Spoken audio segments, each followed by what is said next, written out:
und his item on a Grimshin.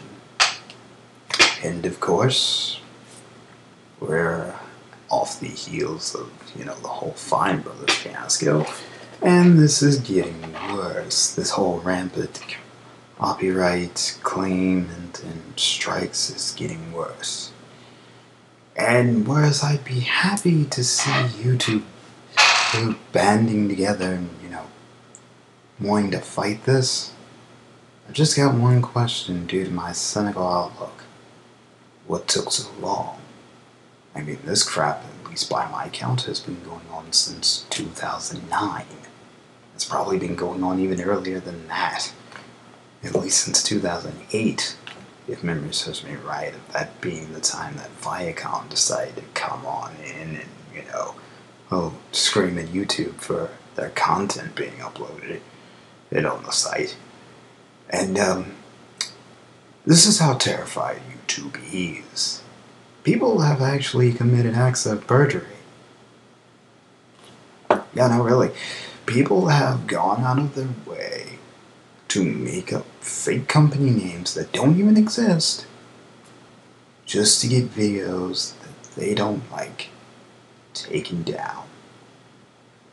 That's how scared YouTube is, because they don't even fight those claims either. They just see that a claim is made and they act accordingly.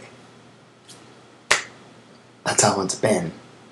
So, for, YouTubers to now band together and want to fight this, it's like, where's the fair use? We demand in that they practice fair use, which I just recently found out, thanks to Mad Munchkin, link in the description, that fair use has been around for only 9 years.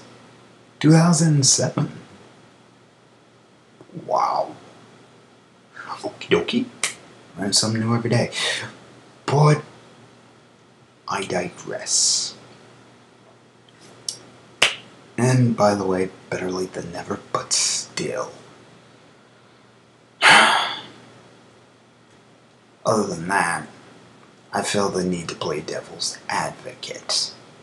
See, one thing I've noticed is that, in terms of the channels that are getting monetized, one of two things happens. They either lose the monetization, or the company takes the monetization for themselves. And in the case of the taking of the monetization for themselves, like with Anime America, and I think Channel Awesome, memory serves me right, it's kind of understandable, because, they own the content of which is being, twisted and modified, to stay within the parameters of fair use. And it's being used commercially. That's the key sticker here, and we'll get to that in a minute. But the fact that their content is being used commercially, need to stress this, they feel that, they need to take that revenue for themselves. Now, with the case of the anime channels that, are using anime clips and material in terms of fair use, it's kind of understandable considering how crippled the anime industry is right now. Ever since 2008, it's been crippled. It's kind of slowly been climbing out of that since, Attack on Titan and anime being uploaded on sites like Crunchyroll and Hulu, but it still has some issues to contend with. Link to those videos in the description. But, outside of that, it's kind of understandable for them to want to monetize. But then again, that's with the anime industry. With the Western companies that are doing this, the music, big companies like Warner Music Group, EMI Records, which is based in England, but I digress. And of course, Hollywood Studios. Uh, this is where my devil's advocate wears off, because they tend to break bank 9 times out of 10.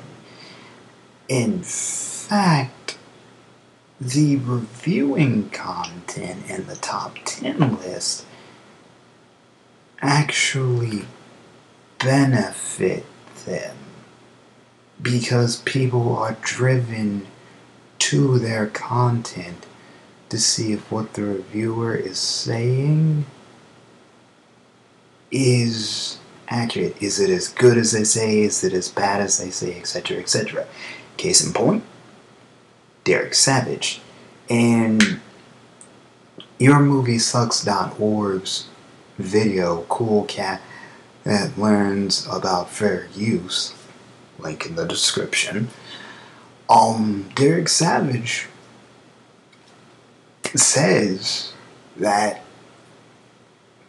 in a roundabout way, he says is thanks to reviews of his content, he is able, or he has been able, to make a lot of money off his film. A lot of people have been driven to his content, and he's been making money hand over fist as a result. Congrats. But that's usually how it works, because again, people have to see. And I mean, heck, if I'm not mistaken, thanks to the reviews and the attention that Tommy Wiseau's The Room had been getting, I mean, its cult following had grown, if memory serves me right, because it's that beautifully bad a film.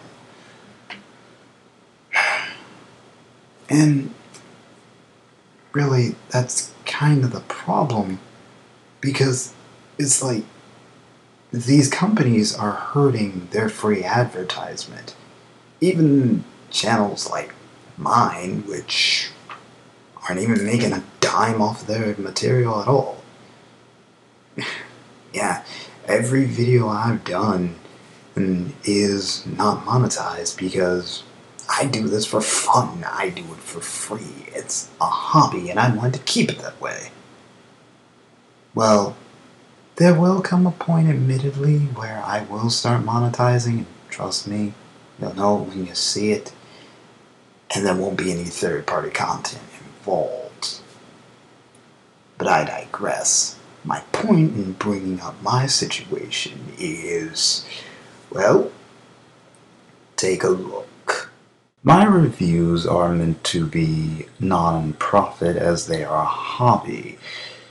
But because I use 30 seconds of Disturbed's Asylum, Warner Music Group has saw fit to monetize my videos and make money off them. Okie dokie. And here you go, just to stress this.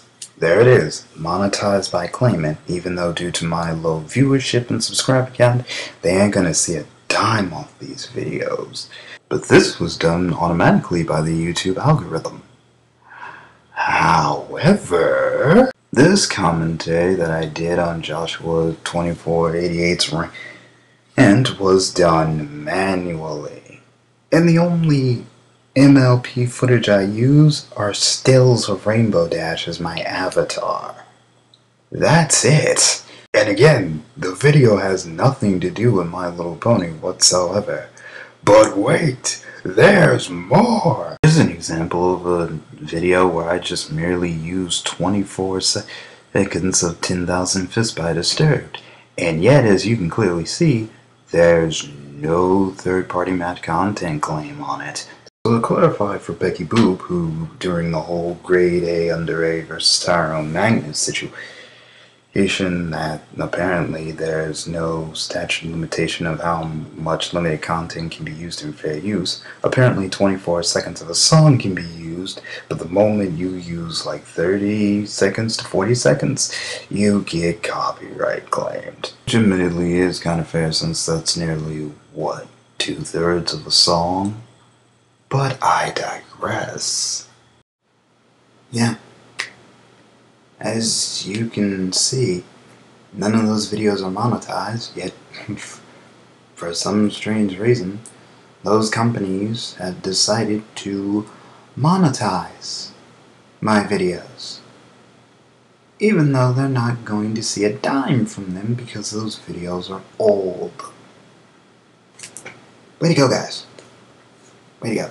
Now, the AMV, or my AMV, doesn't exactly fall under fair use, because I really can't claim fair use for the use of music and clips edited together. Really can't claim that, because that's all legal stuff.